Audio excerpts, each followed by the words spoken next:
नागपूरमध्ये 3 अल्पवयीन मुलीवर भोंदूबाबाने लैंगिक अत्याचार केल्याची धक्कादायक घटना घडली आहे। या प्रकरणी भोंदूबाबासह 3 जणांना अटक केली आहे।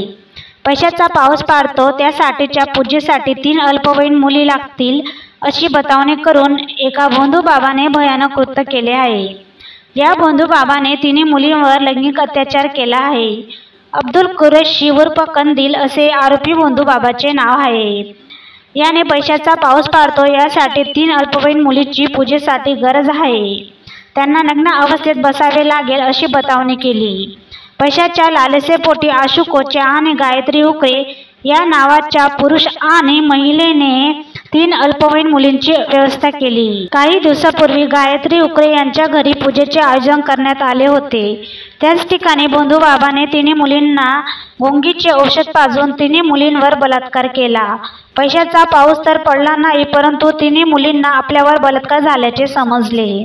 3 मुलींनी पोलीस स्टेशन गाठत भोंदूबाबावर गुन्हा दाखल केला असता भोंदूबाबाला पोलिसांनी अटक केली आहे।